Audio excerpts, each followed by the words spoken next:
Right now, power crews across the region are working to restore power to thousands of customers. Portland General Electric reports more than 7,000 customers are without power this morning. Joining us live from PGE is John Farmer. Good morning, John. Thanks for joining us. Hi, how are you? Well, doing okay. How are things right now? What's the picture looking like around the Portland area?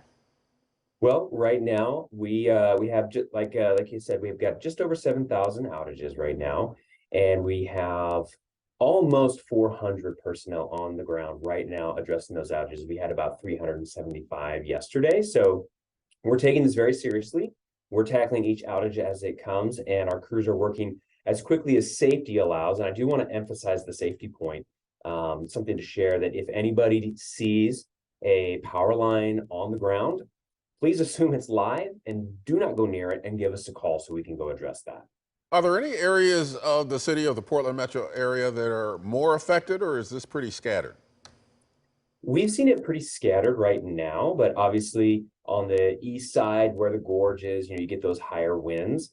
But that's something that I think is kind of based on the geography of of where we live.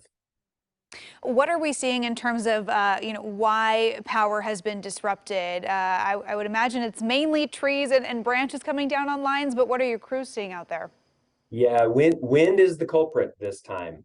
Wind is blowing those trees around, knocking branches off, knocking trees down, and they take some of those power lines with them.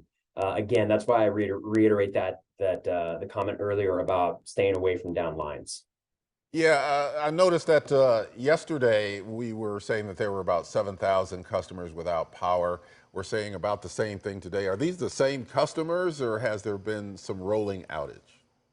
I actually don't have that information in front of me, but generally speaking, it's possible for someone's power to go out, be restored, and then go back out again. But that's just not information I have in front of me right now. Okay. I would imagine in some spots it's probably a bit of a cat and mouse game, right? You get one branch off a line and then another one falls. We saw, last year during an ice storm, unfortunately, some folks without power for days, in rare cases, weeks. When do you expect power to be fully restored here? Well, we are working as quickly, again, as safety allows. That's really something I want to make sure we understand, that our crews are top-notch crews, and we want them to be safe because they're the ones taking care of this grid and taking care of our customers.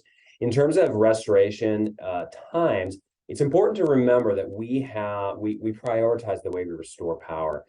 We start with critical infrastructure, life-saving, public safety type facilities like hospitals, water treatment, things like that. And then we move our way down the line, focusing on projects that perhaps will bring back the most customers at once. But there is kind of a method to the madness when we restore this many customers.